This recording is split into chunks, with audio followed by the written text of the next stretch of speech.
Ministro Aldo Rebelo, porque isso é importantíssimo, baseado em tudo isso que já foi dito desde o início, que a gente sabe que acontece, muitas vezes as pessoas que têm autoridade para decidir certas coisas, né, estão a serviço de interesses transnacionais e não dão prioridade aos interesses nacionais. E muitas vezes a gente sabe que isso acontece por conta de uma intromissão do Poder Judiciário. Então, não é de hoje que muitas vezes o Poder Judiciário ele atropela os demais poderes. Então, ele fez até uma pergunta muito interessante. Queria que o senhor desse o seu posicionamento em relação a isso.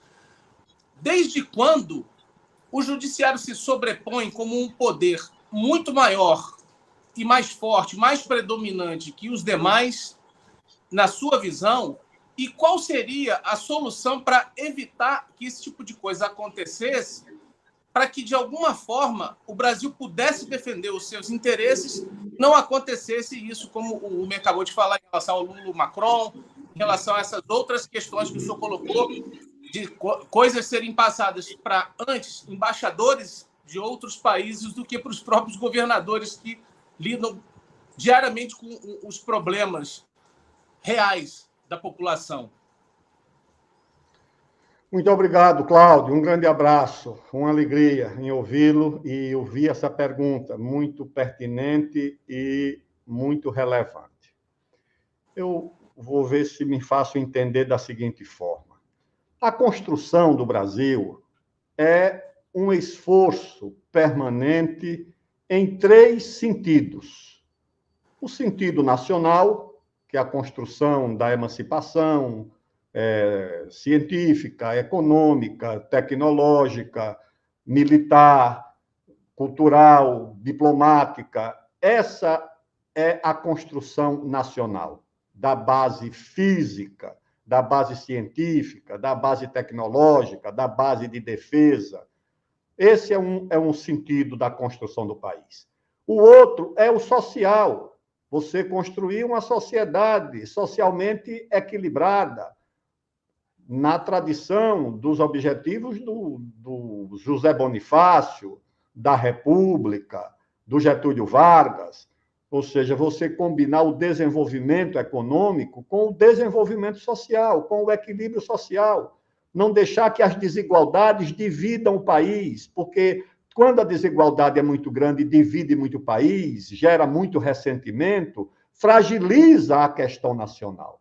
Fragiliza o tecido nacional, fragiliza a coesão nacional, a coesão social. Por essa razão, manter uma sociedade razoavelmente equilibrada socialmente é um outro objetivo importante. O terceiro objetivo é o objetivo democrático, ou seja, a construção de uma sociedade onde a população tenha capacidade e meios de se manifestar na escolha do seu destino. Qual é a questão? A questão é que, no Brasil, esses 3 objetivos nem sempre caminharam de forma harmônica. Em muitos momentos, o objetivo democrático entrou em conflito com o objetivo nacional. Essa é que é a verdade. Quando isso aconteceu? Eu vou dar alguns exemplos. Isso aconteceu, por exemplo, durante o Império, naquela fase das chamadas regências, no período regencial, quando o Brasil era uma monarquia sem monarca, era um império sem imperador, e isso era uma anomalia. Então, algumas províncias tentaram se separar do Brasil. Houve o caso de Pernambuco, que chegou a criar um estado, que era a Confederação do Equador. Os pernambucanos reuniram $800 mil em dinheiro. Pessoal, $800 mil em dinheiro em 1824 era muito dinheiro. E foi em moeda. Esse dinheiro foi para os Estados Unidos para comprar armas. Isso está documentado no livro do Muniz Bandeira, a presença dos Estados Unidos no Brasil. Esses pernambucanos foram recebidos pelo Departamento de Estado, pelo secretário de Estado, que chegou a nomear um cônsul indicado para apoiá-los em Pernambuco. Então, foi um momento de muita tensão. Por quê? A aspiração do momento, a aspiração da época, era a República. Nós vivíamos num hemisfério onde o Brasil era a única monarquia. As monarquias estavam em baixa na Europa, depois que os Estados Unidos se proclamaram como uma república e depois da Revolução Francesa. Então, a aspiração do momento era a república, o Brasil era uma monarquia. Então, desse ponto de vista, havia, vamos dizer, essa legitimidade, tanto na República dos Gaúchos, que chegaram a escolher um presidente, que era o Bento Gonçalves, quanto na dos pernambucanos. O problema qual era? É que essa aspiração democrática estava em profundo conflito com a questão nacional. A questão democrática, vitoriosa, dividiria o Brasil, fragmentaria o Brasil, que só não se dividiu porque, acima dos caudilhos regionais, existiam duas instituições que não estavam ligadas aos interesses das oligarquias regionais, dos caudilhos locais, que era o Exército e a Marinha, que só faziam sentido existir como instituição nacional, como instituição do Estado Nacional. Não tinha como o Exército se submeter ao capricho dos revolucionários gaúchos ou dos pernambucanos. E foi graças a essas duas instituições, ao Exército e à Marinha, que o Brasil, e a existência de uma monarquia centralizada, que nós não nos fragmentamos. E devemos isso a um homem sábio, ao maior brasileiro de todos os tempos, que foi o José Bonifácio, que antecipou o problema e antecipou a solução. José Bonifácio era um iluminista, era um homem da Revolução Francesa, mas ele disse não. Aqui a República nos fragmentará. E defendeu a solução monárquica. Você teve esse momento. E você teve 30, tá certo? Eu acho que Getúlio não conseguiria, ele tinha consciência disso. O depoimento do Góes Monteiro, no fim da vida, que foi muito íntimo do Getúlio nessa primeira fase, diz isso, olha, o Getúlio, se tivesse um sistema que limitasse o poder dele, ele não teria feito a CLT, não teria feito o acordo com os americanos, não teria feito as mudanças, as transformações que o Brasil conheceu nos anos 30. Eu vou parar por aí. Por quê? Porque aí eu vou passar para a Constituição de 1988. Que eu acho que o problema do superempoderamento, para usar a palavra da moda, do judiciário no Brasil, vem da supervalorização da questão democrática e da relativização da questão nacional. Por quê?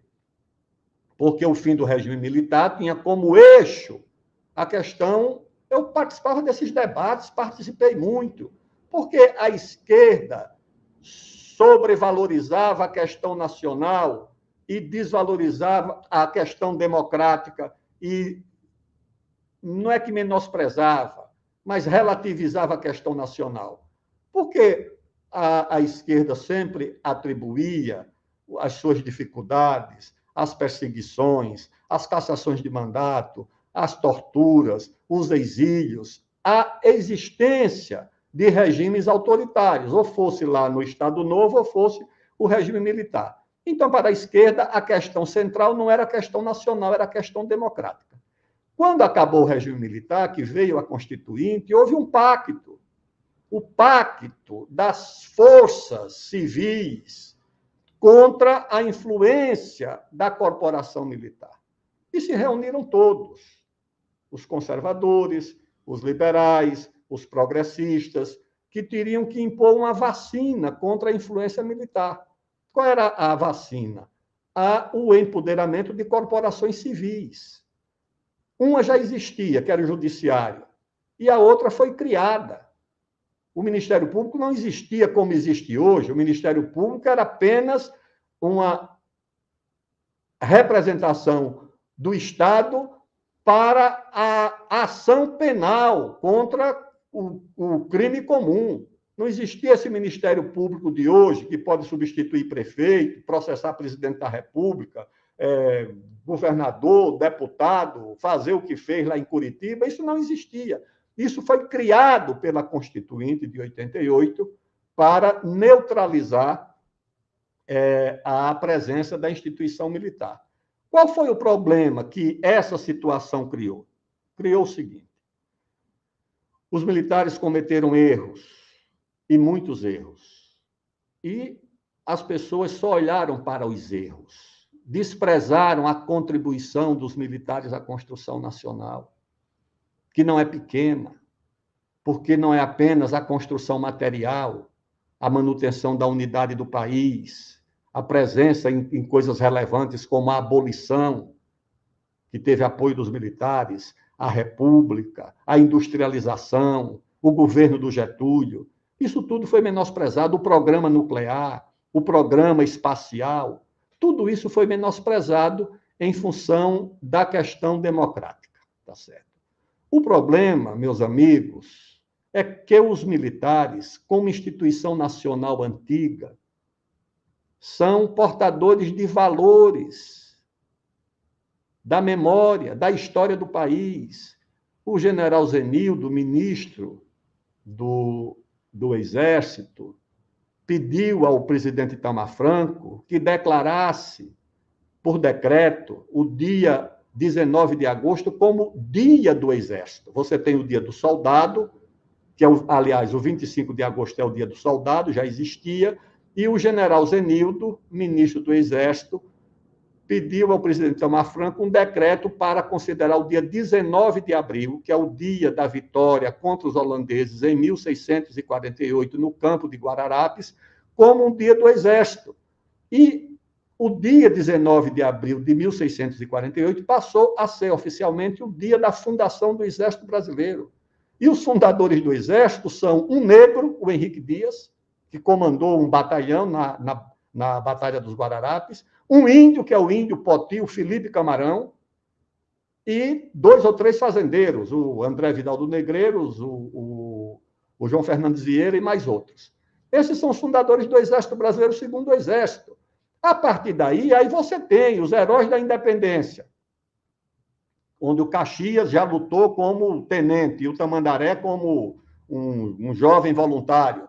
Aí você tem a Guerra do Paraguai, aí você tem o Osório, aí depois você tem a Segunda Guerra. Você tem referências no Exército que dão a essa instituição uma responsabilidade pela história, pela memória, pelos valores, de tal sorte que um menino que sai da academia, ele olha para trás e ele vê a sua história. A história representada nos feitos, nos construtores dessas instituições. É diferente do Ministério Público, que não tem essa memória, que não tem essa história. Ou seja, nas Forças Armadas, os indivíduos são dirigidos pela instituição, são guiados pela instituição. No Ministério Público e no Judiciário, são os indivíduos que guiam a instituição. E no caso do Ministério Público, ele olha para trás, um promotor, que história ele vê? Que memória ele vê?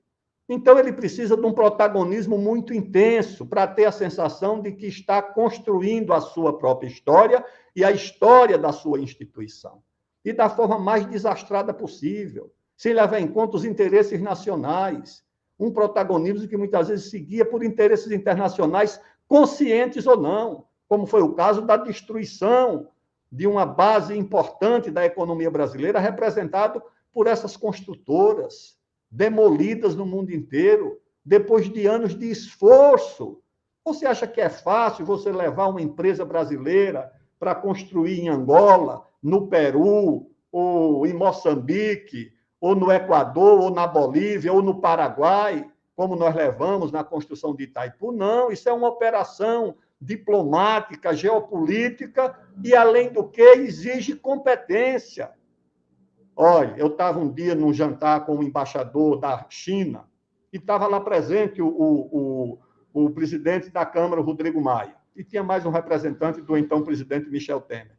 E ele disse isso: nós viemos acompanhar a construção de Itaipu para aprender a fazer essa construção de hidrelétricas que nós não sabíamos. O Brasil, a China aprendeu com o Brasil e agora, recentemente, fez a maior do mundo, que é Três Gargantas. Ou seja, isso foi destruído por quê? Por uma instituição narcisista, por uma instituição que não tem consciência nacional. Então, eu acho que, no fundo, o protagonismo do judiciário se deve a uma hipervalorização da questão democrática e a uma relativização absoluta da questão nacional.